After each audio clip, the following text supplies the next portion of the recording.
Bonjour tout le monde, je m'appelle Steven. Et si tu sais ce que c'est d'avoir un rêve et de surmonter toutes les difficultés possibles et imaginables pour l'atteindre, alors assieds-toi et écoute-moi. Aussi longtemps que je me souvienne, j'ai toujours aimé la science, mais ma passion principale était l'espace. Ça a commencé il y a longtemps quand j'ai reçu mon premier livre d'astronomie pour mon anniversaire.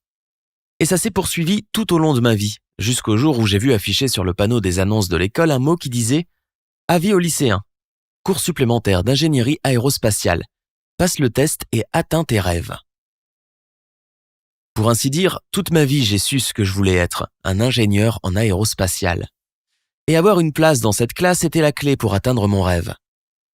Tout était parfait, mes notes étaient élevées et mon envie était ultra forte. Un seul petit détail me barrait la route. J'étais trop jeune. Je n'avais que 13 ans et tous les autres élèves avaient au moins 16 ans. J'étais désespéré. Je n'arrivais pas à croire que ces 3 petites années de différence allaient m'empêcher d'atteindre mon but. Mais les règles sont les règles.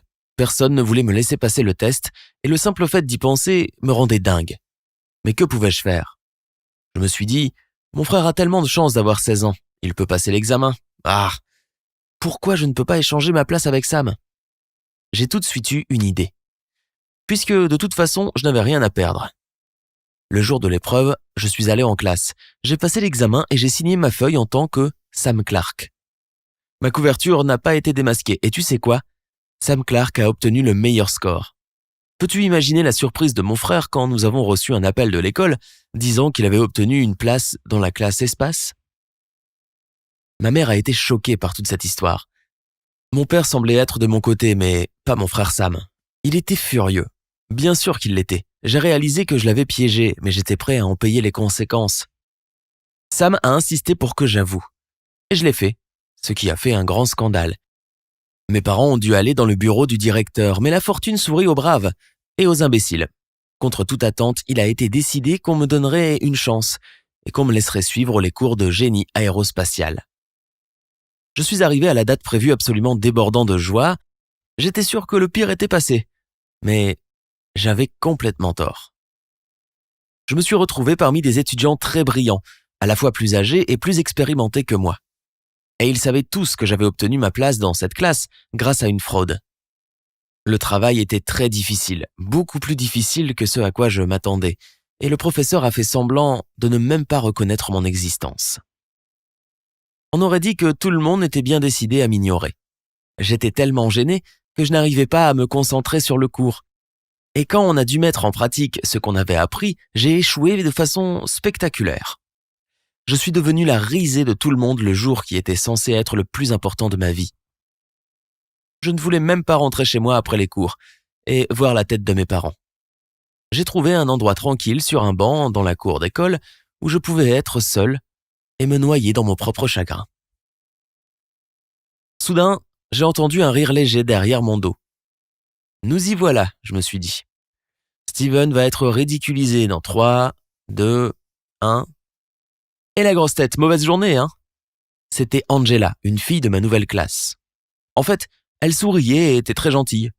Je ne sais pas ce qui l'a poussée à venir me voir, mais elle m'a dit de me ressaisir, que c'était moi qui avais décidé de me lancer là-dedans et que je devais assumer.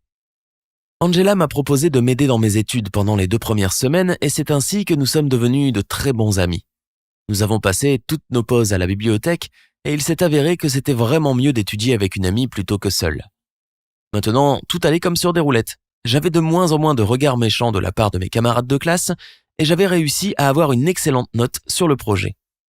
Certes, j'avais échoué ce premier jour, mais peu après, j'avais pu participer à un concours de mathématiques avec les 5 autres meilleurs élèves de ma classe. Mais pour une raison quelconque, Angela n'était pas parmi eux, bien qu'elle semblât être l'un des esprits les plus brillants de la classe. Et puis j'ai commencé à remarquer qu'elle était tout le temps épuisée. Elle arrivait souvent en retard au cours et elle était rarement prête à faire ses devoirs.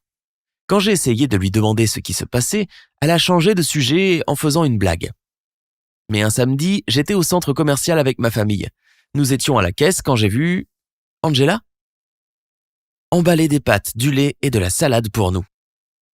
Elle ne m'a pas vu parce qu'elle était trop occupée à travailler. Le lendemain à l'école, j'ai avoué à Angela que je l'avais vue au supermarché et je lui ai demandé si je pouvais l'aider.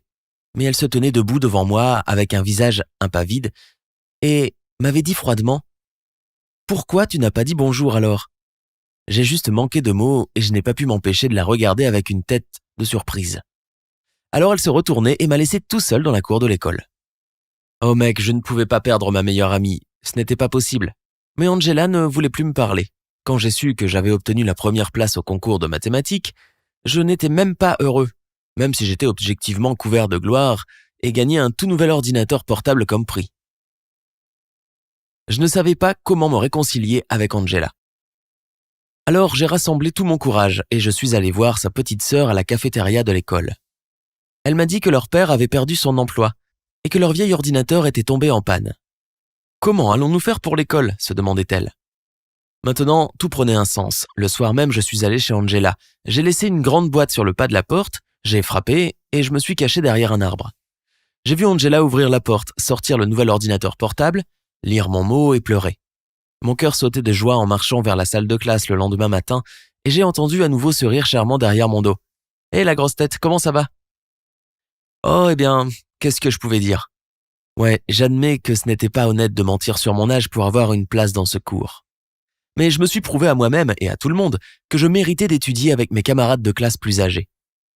Et avec ça, je sais maintenant ce que c'est que d'être un bon ami. Si tu as un rêve, bats-toi pour lui. Peu importe combien de fois tu tombes ou tu te fais rejeter. Il y aura toujours des gens qui seront là pour toi et tu dois toujours être là pour eux.